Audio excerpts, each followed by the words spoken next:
1997. J'avais 5 ans. On approchait doucement de la fin des années maternelles et on devait être en été parce que c'est la période où je fête mon anniversaire. À l'époque, il y avait deux choses qui comptaient plus que tout pour moi. Il y avait la télévision et les jouets type Action Man. À la maison, j'avais une petite collection de cassettes vidéo que je regardais en boucle. Parmi celles-ci, je pourrais d'ailleurs en citer encore quelques-unes. J'avais Casper, le gentil fantôme, les trois petits cochons. C'était d'ailleurs probablement ma première rencontre avec l'univers de Disney. Je me souviens de Richard au pays des livres magiques. C'était un film concept qui réunissait des vrais acteurs avec des personnages de dessins animés. Et sur le même principe, on avait Space Jam qui était un de mes films préférés. J'avais la figurine de Michael Jordan avec son maillot de basket Toon Squad, tiré du film avec les Looney Tunes. Et je me souviens qu'ils avaient mis des jouets à l'effigie des personnages du film dans les menus Happy Meal de chez McDo. Un jour, ma mère est rentrée à la maison avec une Mega Drive sous le bras, la Sega comme on disait. Et à partir de là, j'ai été pour la toute première fois au contact d'une console de jeu. C'était le mélange parfait entre un jouet et un dessin animé.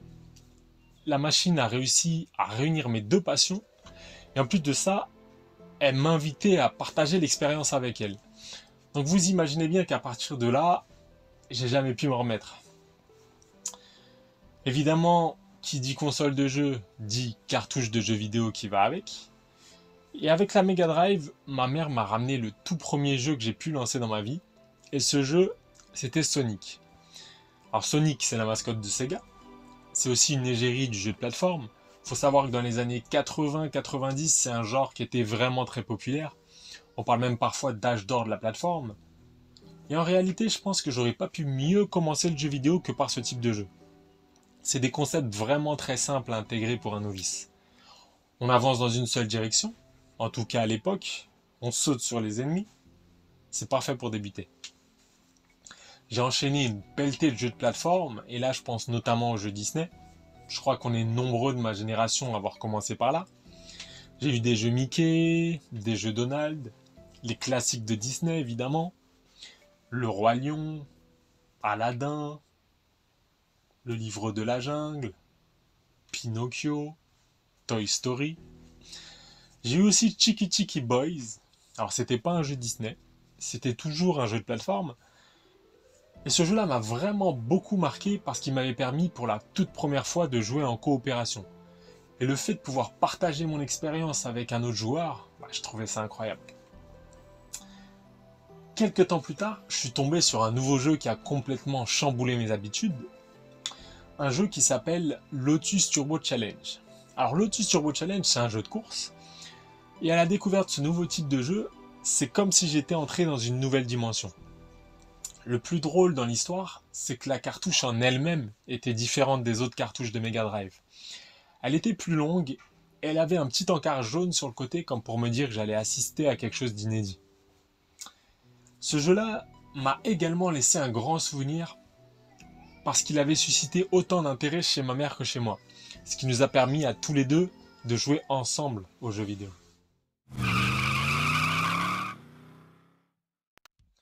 Lotus Turbo Challenge, c'est un jeu de course plutôt classique pour l'époque. À la différence d'un jeu de plateforme, la caméra se situe derrière le véhicule et on avance vers l'horizon. Le jeu emprunte beaucoup à la formule de Outrun chez Sega. Le but du jeu, c'était de rouler d'un point A à un point B tout en prenant soin d'esquiver les divers obstacles sur la route. Ces obstacles, ça pouvait être des arbres comme d'autres véhicules, et le joueur devait garder à l'esprit qu'il était placé sous la contrainte de la montre.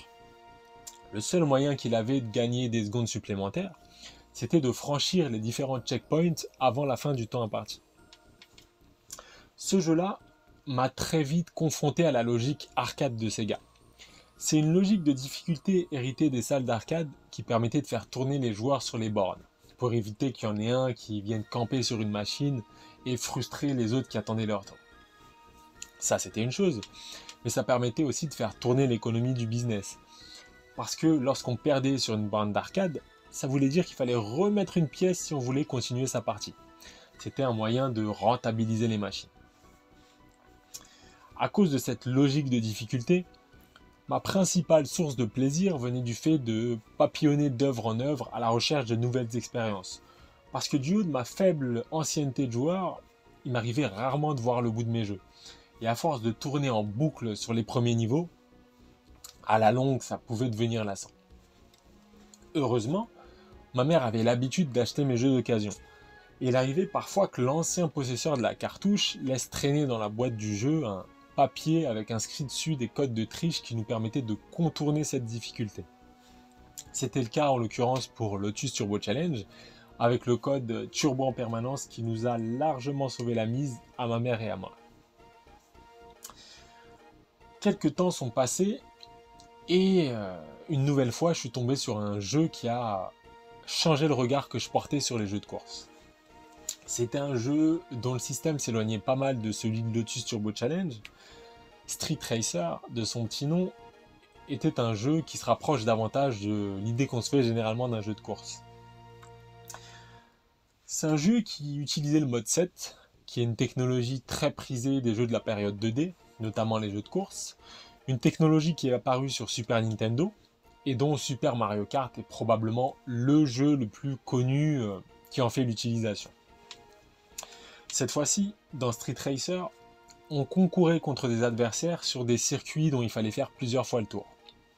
Mais là où le jeu se démarquait de sa concurrence de l'époque, à travers mes yeux d'enfant, c'était dans sa capacité de permettre aux joueurs de défouler ses nerfs sur les adversaires à coups de batte de baseball ou d'une autre arme selon le personnage choisi. Parce qu'effectivement, il était possible de choisir le personnage qu'on allait incarner à la manière d'un jeu de combat.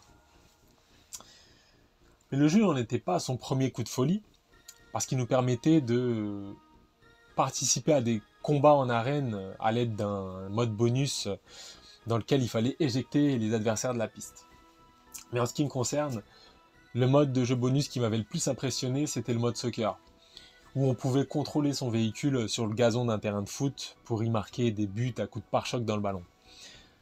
En résumé, c'était Rocket League bien avant l'heure. Par nostalgie, je me suis repris le jeu dans son portage qui a été fait sur PS1.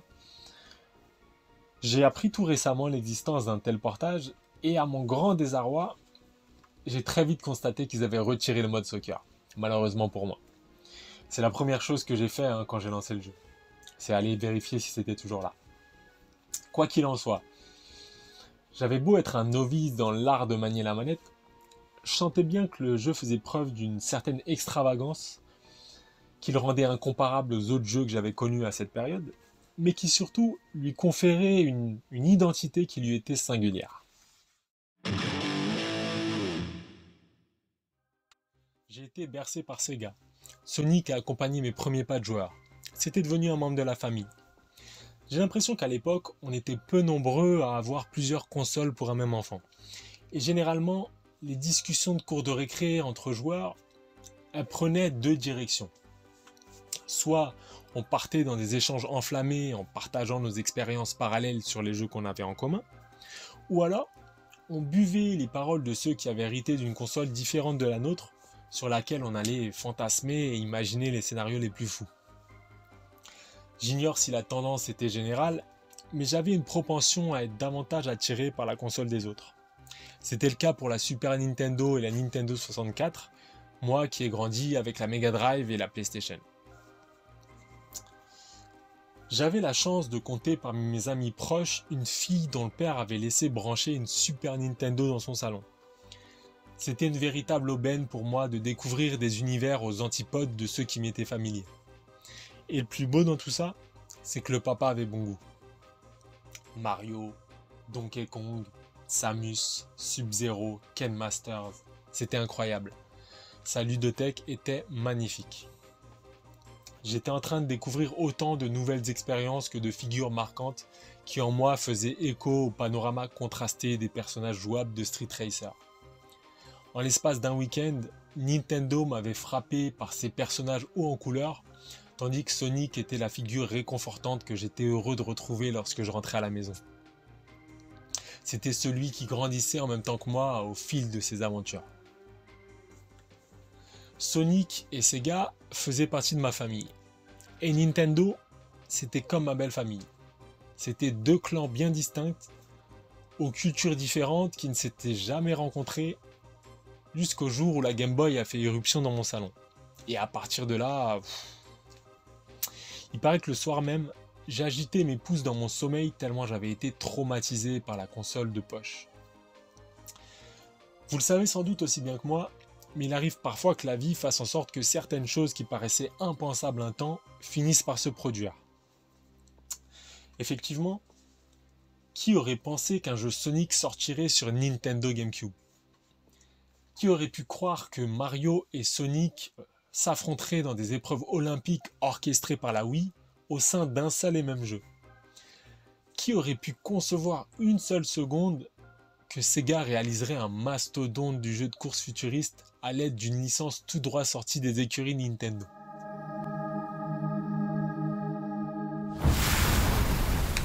Parmi toutes les licences possibles et imaginables de chez Nintendo, je crois qu'il n'y en avait pas une qui aurait pu mieux coller à la culture Sega que F-Zero.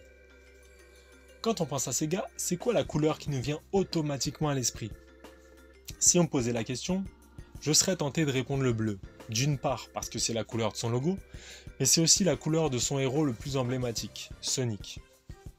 Et dans la même mesure, on a souvent tendance à associer le rouge à Nintendo, encore une fois à cause de la couleur de son logo, mais aussi grâce à la casquette de Mario qui est devenue un élément indissociable du personnage. A partir de là, j'ai du mal à imaginer un autre héros que Captain Falcon pour incarner au sein d'un jeu l'association de deux constructeurs à la rivalité aussi historiquement célèbre. La couleur rouge du casque de Captain Falcon personnifie bien la stature de Nintendo ayant droit de la licence, tandis que la teinte bleutée de la combinaison du pilote traduit la posture de Sega au volant de ce nouvel opus qui est F-Zero GX. Je trouve la symbolique parfaite pour une licence dont le cœur d'exploitation est la vitesse, surtout lorsqu'on sait que Sega a beaucoup joué là-dessus lorsqu'il fallait mettre en avant Sonic sur le marché des consoles. Sonic, le hérisson bleu qui laisse sa place au faucon bleu de Captain Falcon, c'est un joli passage de relais qui annonçait là une perspective d'évolution intéressante pour la série de jeux de course de Nintendo. Nous étions en 2003 et le passage de flambeau ne s'est pas fait auprès de n'importe quelle équipe de chez Sega. Le bébé a été confié à un studio qui m'est cher, anciennement connu sous le nom d'AM4 et dirigé d'une main de maître par un certain Toshihiro Nagoshi. Je veux bien sûr parler du talentueux studio Amusement Vision.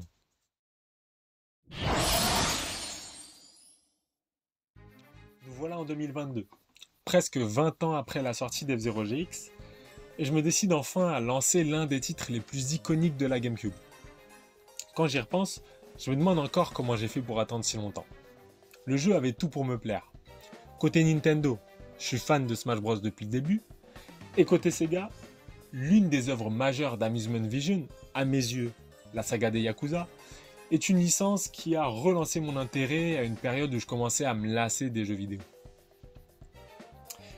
À ce moment-là, lorsque j'ai lancé F-Zero GX, j'étais dans une période où je m'étais lancé le défi de découvrir au moins un jeu par personnage qui figure au casting de Smash Bros, histoire de rattraper un peu le retard que j'avais accumulé sur l'écosystème Nintendo, moi qui ai passé beaucoup plus de temps chez Sony auprès de qui j'ai vécu toutes les générations de consoles. Cette petite entreprise personnelle m'a permis d'embrayer sur F-Zero X, l'opus de la Nintendo 64, qui est un jeu qui m'a beaucoup plu, même si je peux pas vraiment dire que j'ai été jusqu'au bout. En tout cas selon mes critères. On va dire que je me suis contenté du premier générique de fin, contrairement au jusqu'au boutisme dont j'ai fait preuve sur la version GX. Bon ok, je suis quand même allé jusqu'à débloquer l'intégralité des personnages du jeu, mais ça s'est pas fait sans l'utilisation de la sauvegarde rapide de la Wii U quand ça commençait à devenir chaud. J'imagine que ça traduisait en moi une certaine réticence à passer davantage de temps sur un simple jeu de course. Et pour tout vous dire, il y a un personnage débloquable du casting qui m'a tapé dans l'œil, et c'est vraiment ça qui m'a encouragé à pousser l'expérience un peu plus loin. Je venais tout juste de sortir de Star Fox 64 3D sur 3DS, et le clin d'œil était beaucoup trop personnel pour que j'en reste là. Il s'agissait de James McCloud, le père du héros de Star Fox, qui a été intégré à F-Zero X à travers un personnage qui lui fait référence. Une fois que j'en ai terminé avec F-Zero X, c'était au tour du F-Zero de la GameCube de m'ouvrir les portes de son univers. Mais cette fois-ci, il n'y avait pas de sauvegarde rapide de la Wii U pour me tirer du pétrin. C'était juste moi et mon skill. F-Zero GX, c'est un jeu qui s'est bâti la réputation d'imposer un standard de difficulté colossal réservé aux plus teigneux d'entre nous. Et moi, lorsque j'ai lancé le jeu, j'avais juste en tête de terminer son mode principal dans sa difficulté la plus basique, ni plus ni moins. J'y voyais là un objectif suffisant pour étancher ma soif de découverte sur un jeu du genre. Et à ce moment-là, j'étais loin de me douter de la profondeur du fossé dans lequel j'allais me jeter.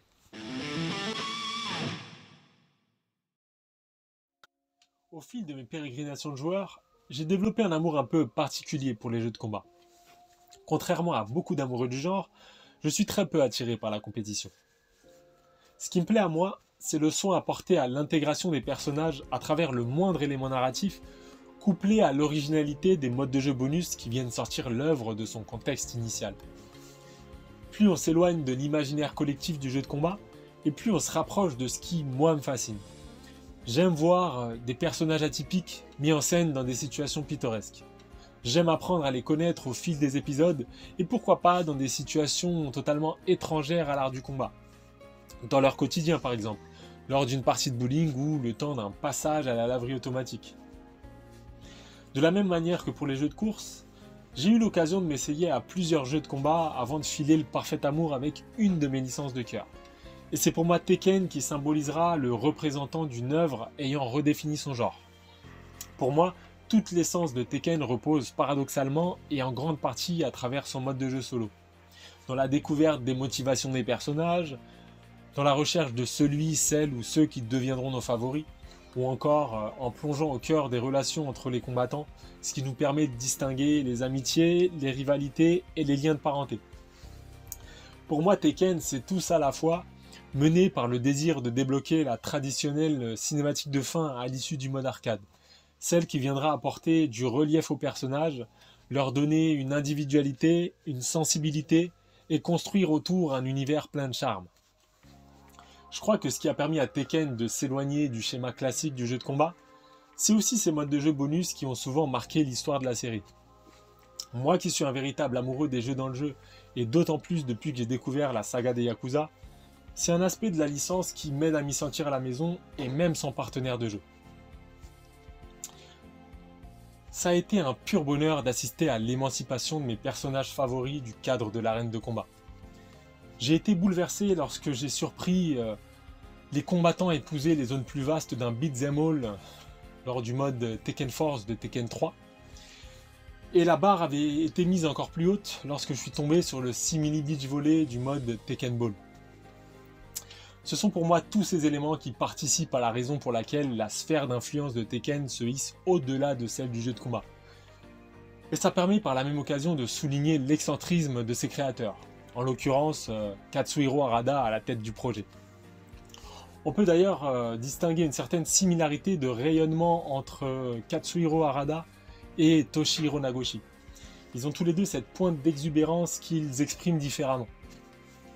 En même temps, Toshihiro, Katsuhiro, c'est comme si le grain de folie des deux messieurs avait été encapsulé dans le suffixe de leur nom. Cela étant dit, c'est dans la même mesure que je considère F-Zero GX comme une œuvre qui dépasse le genre qui la caractérise. Et c'est pour les mêmes raisons que j'ai autant d'amour pour la série des Tekken. Et là, j'ai envie d'ajouter un ingrédient dans la marmite qui pour moi fait totalement partie de la signature des Tekken et qui justement a été intégré à F-Zero pour la première fois dans son opus GX. C'est le moment de boucler sa ceinture parce que F-Zero GX possède un mode histoire. Et pas des moindres.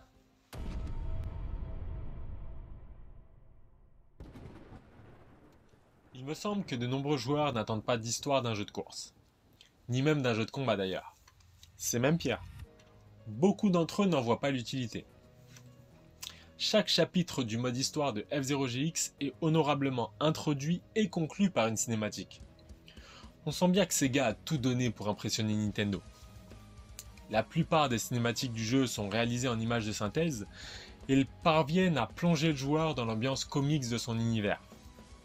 Les personnages y sont doublés en anglais et les dialogues soulignent cette atmosphère de BD de super-héros américaine qui a été voulue par les créateurs du jeu depuis le tout premier opus.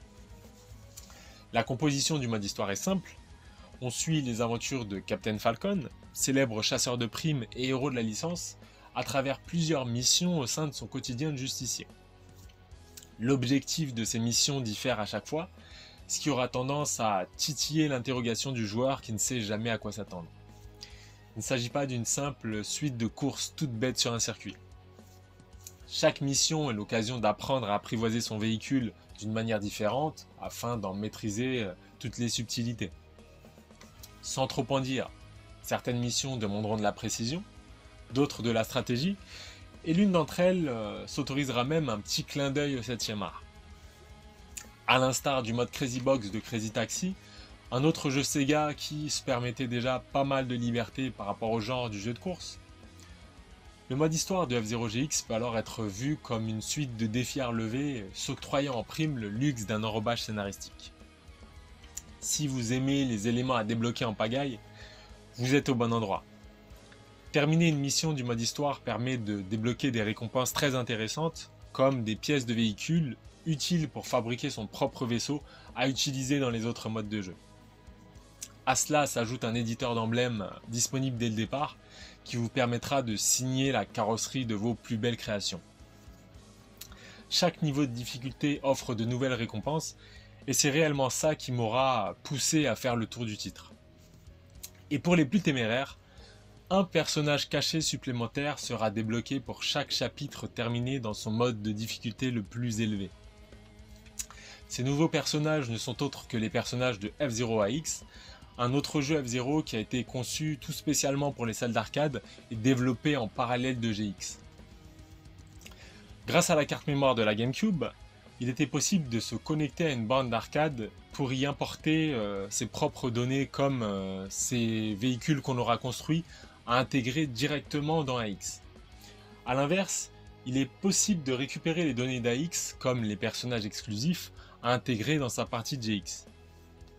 S'il peut paraître compliqué aujourd'hui de tomber sur une borne d'AX, sachez que la majeure partie du contenu supplémentaire, que ce soit les pièces de véhicules, les personnages ou des nouveaux circuits, sont directement débloquables dans GX au prix d'une rivière de larmes et d'un océan de sueur. Une fois le mode histoire terminé dans ces 3 modes de difficulté proposés, il sera alors grand temps de vous attaquer à la partie Grand Prix du titre, le mode le plus représentatif qu'on puisse trouver dans un jeu de course finalement. Et si comme moi vous êtes fan de la composition d'un Tekken, alors vous serez heureux de constater qu'il est possible de débloquer une cinématique de fin pour chacun des personnages mis à votre disposition, sans exception. Pour cela, il faudra se hisser sur la première marche du podium de n'importe quel Grand Prix, à la condition qu'il soit réalisé dans son mode de difficulté le plus pimenté, le mode Master. Inutile de se réjouir trop vite donc, car la chose ne sera pas aussi aisée que dans un Tekken où vous pouvez tout à fait choisir de débloquer ces cinématiques en diminuant la difficulté du jeu. Il va falloir mériter sa récompense aux grandes dames des joueurs les plus occasionnels. Avez-vous déjà connu une sensation aussi grisante que celle d'être cramponné au volant d'un véhicule lancé à toute berzingue, sous fond d'une musique survoltée qui vient donner du corps à l'enjeu de la course? F-Zero, comme Street Fighter 2, font partie de ces jeux de la Super Nintendo dont les musiques ont fortement marqué les esprits. Leur thème résonne toujours un paquet d'années après dans la tête des joueurs, grâce aux remixes qui ont trouvé naissance dans les épisodes suivants. La preuve, on est encore nombreux aujourd'hui à pouvoir fredonner les thèmes de Mute City ou de Big Blue, en partie grâce à Smash Bros.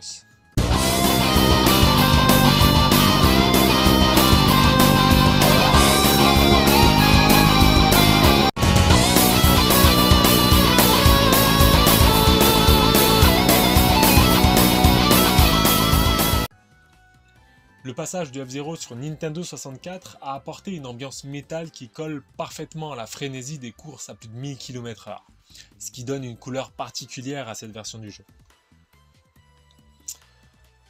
La bande-son de F-Zero X demeure tout simplement magistrale. Je crois que c'est ma préférée de la licence, alors même que j'ai aucune accroche avec le genre du métal. Et si les thèmes classiques ont été remaniés pour l'occasion, d'autres ont réussi à marquer avec brio l'identité propre à cette version du jeu. Je pense notamment à des titres comme Driving True on Max ou Dream Chaser.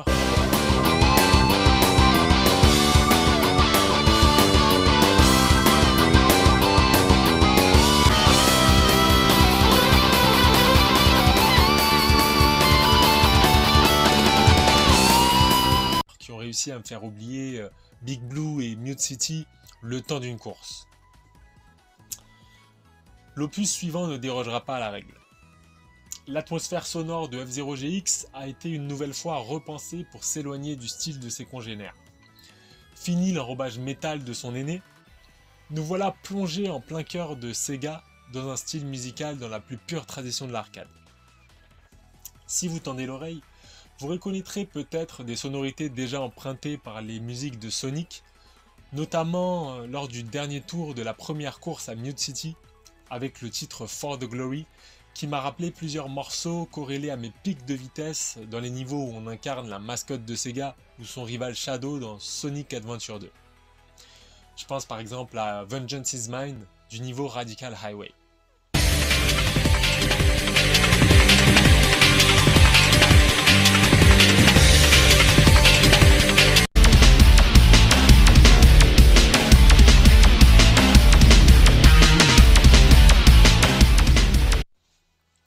Encore une occasion pour moi de parler de ma licence chouchoute des jeux de combat, mais le thème de sélection des pilotes de F-Zero GX m'a beaucoup fait penser à celui du choix des combattants de Tekken Tag Tournament.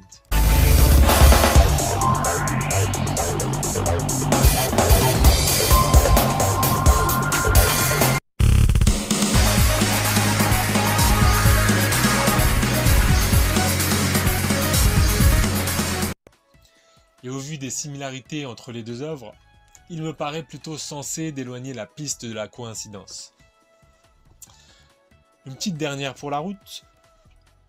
La musique du circuit casino du Vegas Palace intitulé Shotgun Kiss me semble tout à fait proche du thème de combat de Yakuza 2, Outlaws Lullaby, ou encore du titre In the Groove qui se déclenche lors des scènes de poursuite de Lost Judgment.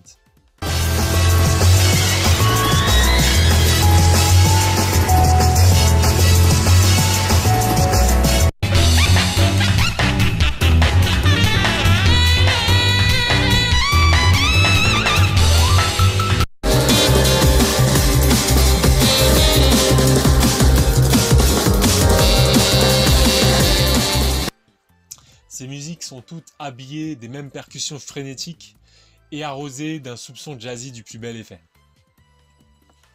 Pour les vieux de la vieille qui auront reconnu le thème de Mute City en filigrane du stage éponyme,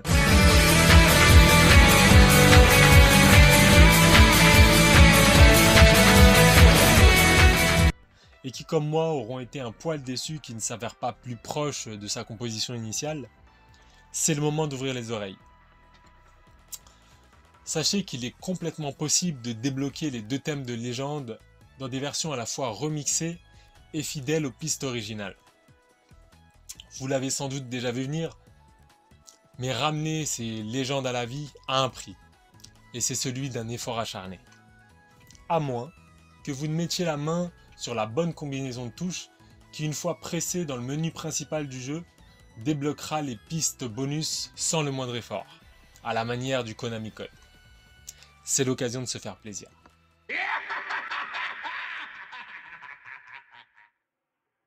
Entrons au cœur du sujet. Ça se déroule comment, un Grand Prix d'F-Zero? Chaque Grand Prix est composé de 5 courses déclinées en 4 modes de difficulté. Et certains de ces Grands Prix ne se débloquent qu'après avoir brillé sur ceux de la sélection de base. Selon la difficulté choisie, le joueur aura le droit à un certain nombre de vies qui lui permettront de recommencer la course en cas de pépin. Et là où ça devient intéressant, c'est que plus la difficulté est élevée et plus le nombre de continues est restreint. En mode master par exemple, vous n'aurez le droit de recommencer qu'une seule fois sur la globalité des 5 courses, ce qui s'avère fortement punitif lorsqu'on connaît la férocité des adversaires de ce niveau. En mode master, vos concurrents sont rapides, agressifs et prêts à tout pour vous faire manger le bitume. Il existe cependant quelques astuces qui vous permettront de démarrer la compétition un peu plus sereinement et tirer votre épingle du jeu. L'une des particularités principales d'une course de F0 réside dans la possibilité d'annihiler vos adversaires. En effet, vous serez jeté dans la fosse au lion avec 29 autres concurrents qui n'hésiteront pas à frapper sous la ceinture. Fort heureusement, vous aurez à votre disposition quelques techniques pour vous débarrasser des tâches les plus récalcitrantes. Vous pourrez exécuter une attaque toupie qui enverra droit dans le mur l'adversaire qui heurte votre carcasse, au détriment d'une baisse de vitesse et au risque de vous faire perdre le contrôle de votre véhicule. Vous pourrez également donner un petit coup d'épaule rapide et furtif, façon Wario, qui bien placé réduira votre ennemi en charpie. La première option est plutôt efficace lorsque vous êtes encerclé ou dans des passages étroits, tandis que la seconde fera des merveilles en 1 contre 1. Et que serait un système d'attaque digne de ce nom sans tactique de défense? F0 met un point d'honneur à placer la prise de risque au centre de son gameplay. Il faut toujours prendre soin de choisir le bon timing avant d'attaquer, car une estocade lancée sur la toupie d'un ennemi sera bien souvent synonyme de fin de partie. Il existe également une parade à enclencher juste avant l'impact de l'attaque adverse, afin de repousser violemment la gourmandise du malheureux. Bien que les premiers Grands Prix proposent des courses relativement cordiales, maîtriser ces techniques de tueur à gage se montrera essentiel si vous comptez vous lancer à l'assaut des bonus les plus enfouis de la mémoire du disque. Là où les choses deviennent amusantes, c'est que peu importe la difficulté choisie, éliminer 5 adversaires permet de décrocher une vie supplémentaire. Gardez en tête qu'il n'est possible de gagner qu'une vie par course et donc 5 par Grand Prix au maximum. Chacun des ennemis éliminés sera représenté par une tête de mort à l'écran.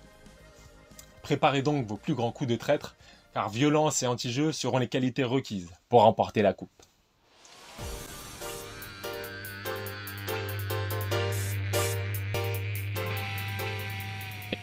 Vous n'avez pas besoin de terminer premier à toutes les courses du championnat pour vous hisser sur la plus haute marche du podium. Alors ne vous prenez pas trop le choix avec ça. À vrai dire, vous pouvez très bien vous classer premier au tableau final sans jamais arriver en tête de course. Tout est en fait affaire de points. La position à laquelle vous franchissez la ligne d'arrivée permet de remporter un certain nombre de points. Le nombre de points maximum qu'il est possible de gagner au sein d'un Grand Prix est de 500. Si vous terminez premier sur un circuit, vous empochez 100 points. Si vous arrivez deuxième, vous en aurez 93, et ainsi de suite. Se voir expulsé en cours de route au sein d'un Grand Prix d'F0 n'est pas compté comme éliminatoire. Enfin, ce qui est valable pour vos adversaires l'est beaucoup moins pour vous. Cela implique que les adversaires tombés au combat seront tout de même en mesure de participer aux courses suivantes. Ils seront simplement pénalisés par un nombre de points nuls à l'issue de la course où le véhicule aura été détruit. Il faudra donc faire preuve de roublardise et à nouveau de stratégie pour vous hisser au sommet de la pyramide. Et pour cela, vous serez aidé par un système de rival directement hérité de F0X. Chaque course vous met en concurrence directe avec un rival défini par le classement en cours. Il sera désigné par un curseur au-dessus de son véhicule.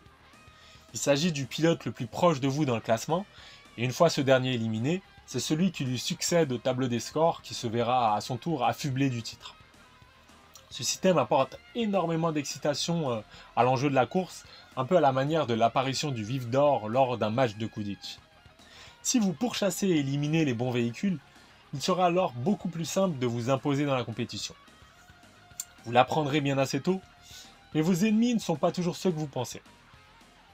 Vos adversaires sont féroces, certes, mais c'est le terrain de jeu qui sera désigné comme véritable boss final de votre apprentissage. Et si l'on dit que le diable se cache dans les détails, alors je peux vous assurer qu'il se cache aussi dans les virages.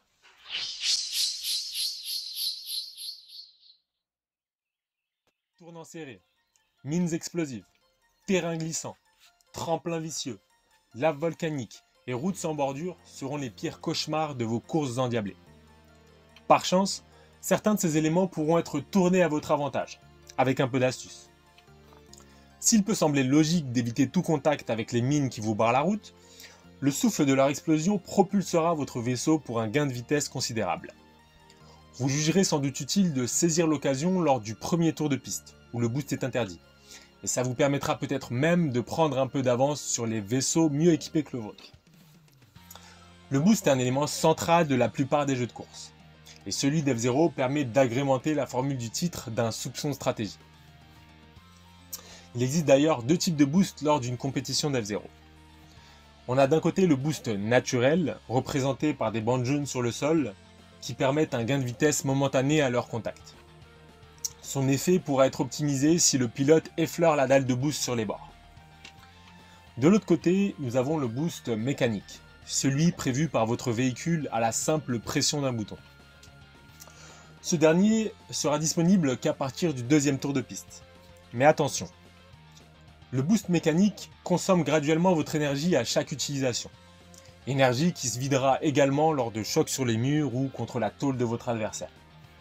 A noter qu'il existe également des bandes multicolores sur la piste vous permettant de régénérer votre énergie. En pleine course, vous n'aurez qu'un instant pour choisir le moment où le boost paraît le plus opportun. Au contraire, il vous arrivera d'en faire l'économie pour franchir les obstacles au péril de quelques bosses sur votre carrosserie. On est sur un ratio risque-rendement. Si l'on mêle ces possibilités de gameplay à la capacité de votre véhicule à glisser sur les côtés ou à emprunter des virages pointus à pleine vitesse, alors on prend conscience de toute la technique d'une course de F0. Mais au grand mot les grands remèdes, comme on dit, car le jeu en vaut la chandelle.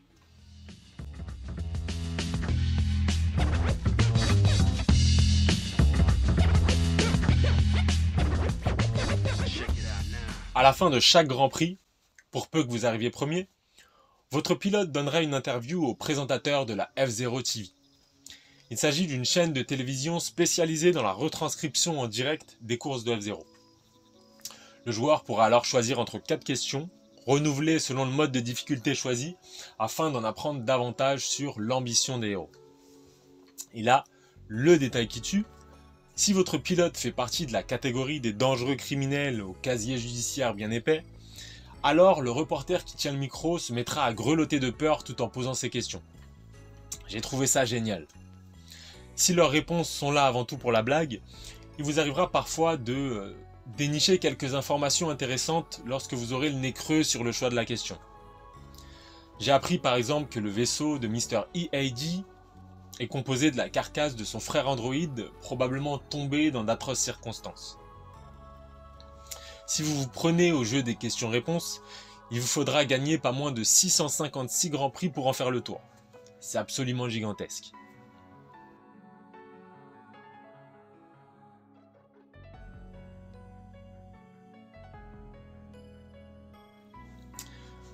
S'il paraît peu probable que vous vous infligiez cette peine, vous tomberez peut-être sur un personnage qui vous parlera plus qu'un autre et qui vous donnera envie de creuser le sujet au moins avec lui.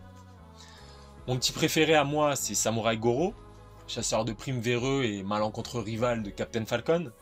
C'est avec lui que j'ai fait l'intégralité des courses du jeu et dont j'ai dévoilé tous les mystères. La galerie de personnages participe activement à l'essence du jeu, si bien que vous tomberez forcément sur un favori parmi ce roster éclectique. Humains, animaux anthropomorphes, aliens, cyborgs. L'univers de F0 regorge de personnages hors du commun qui évoluent dans un monde agencé à la manière d'un Star Wars. Ces derniers n'ont absolument pas à rougir devant ceux de Street Racer.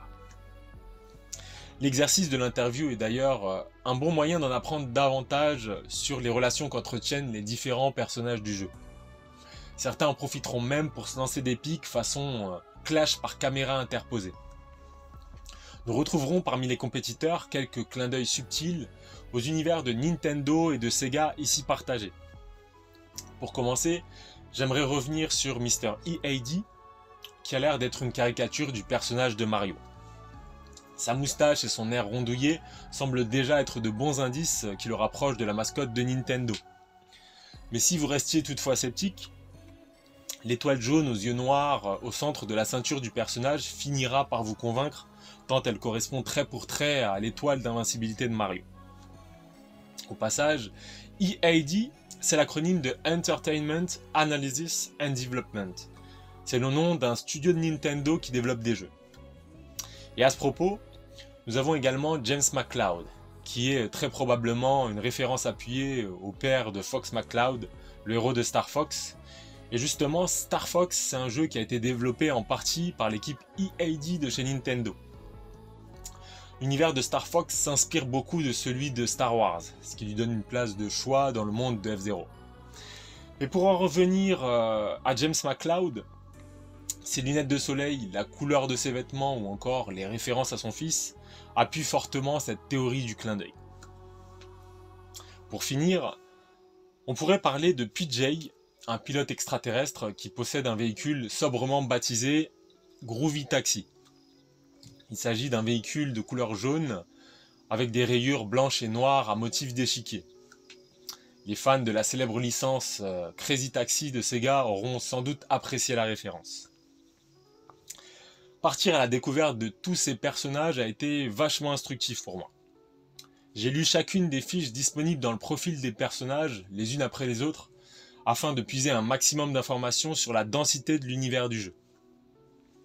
On peut d'ailleurs remarquer que les descriptions in-game sont plus approfondies que celles du manuel du jeu, pour vous dire à quel point ça m'a donné envie de creuser. Chacun des protagonistes possède son propre style de conduite basé sur le poids du véhicule, son boost, son accélération, sa résistance et son adhérence à la route. Le joueur peut lui aussi ajouter sa touche personnelle, car on lui donne à chaque course la possibilité d'orienter le véhicule choisi vers un build qui tend plus ou moins vers l'accélération et la vitesse.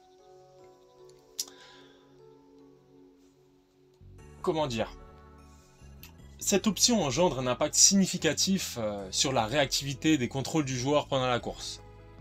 Le simple fait d'avoir de l'influence sur ces paramètres, au-delà des statistiques de base du véhicule, permet d'ajuster ses performances de course en fonction des spécificités du prochain circuit. Hey, it's time to make some crazy money. Are you ready? Tout se monnaie en coulisses d'une compétition de F-Zero GX. Ce n'est pas pour rien qu'il est fréquent d'y croiser moult chasseurs de primes, tueurs à gages, criminels ostentatoires ou autres représentants de patrouilles galactiques. Et comme tout bon chasseur de primes, une fois la mission accomplie, il faudra se rendre au bureau du shérif pour toucher sa récompense. Chaque élément débloqué après avoir brillé sur la piste ne sera pas disponible immédiatement. Le contenu en question apparaîtra dans la boutique du jeu, présente dans l'une des sections du menu principal. Le marché de contrebande dans lequel vous ferez vos emplettes marque une étape centrale de votre aventure. On y trouve de tout. Et quand je dis de tout, ça veut dire que même les chapitres du mode histoire y sont en vente. Personnellement, j'ai fait des va-et-vient entre les modes histoire et Grand Prix afin de financer ma progression.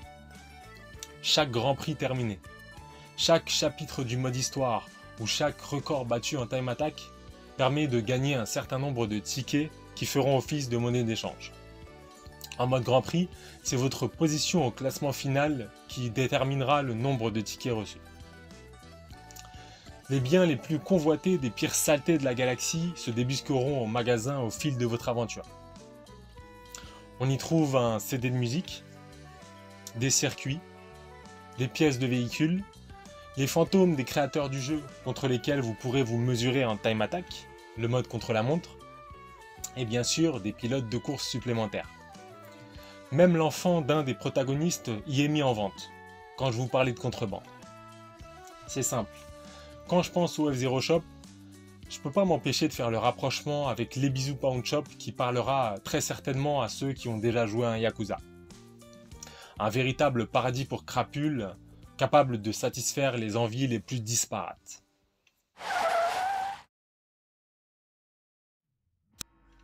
Saviez-vous que, d'après l'anime F-Zero, Captain Falcon avait été barista ? Malgré tous mes efforts et après avoir débloqué l'intégralité du contenu que le jeu avait à m'offrir, le visage de Captain Falcon sera resté un mystère pour moi. Vous imaginez bien que je n'ai pas fourni autant d'efforts pour un jeu qui m'aurait laissé perplexe. F-Zero GX m'a complètement retourné le cerveau, si bien que j'ai décidé de me lancer dans l'anime juste après la fin du jeu afin d'en capturer l'essence encore un peu plus longtemps. Quel plaisir de reconnaître chacun des personnages introduits tout en étant capable de citer le nom de leur véhicule. On peut par exemple y apercevoir l'aspect humain de Zoda juste avant son accident. Un personnage décrit par la fiche du jeu comme un dangereux criminel que l'on a transformé en cyborg pour lui permettre d'échapper à la mort. F-Zero GX à la base c'était pour moi juste un jeu de course. Un simple jeu de course qui m'amena finalement à remuer une ancienne réflexion. Qu'on soit familier avec un genre ou non, quel que soit le sujet traité, L'important réside toujours, selon moi, du côté du soin apporté à la réalisation de l'œuvre choisie. Je n'ai absolument aucune affection pour le genre du puzzle game, et pourtant, l'enrobage, les idées de gameplay ou le propos de Catherine ont réussi à m'impliquer totalement dans l'univers du jeu. Et pour le mot de la fin, j'aimerais dire que Sega et Nintendo ont pondu là un travail d'orfèvre avec ce F-Zero GX. Un travail qui nous gratifie par la même occasion d'une des collaborations les plus ambitieuses et les plus mémorables de la GameCube.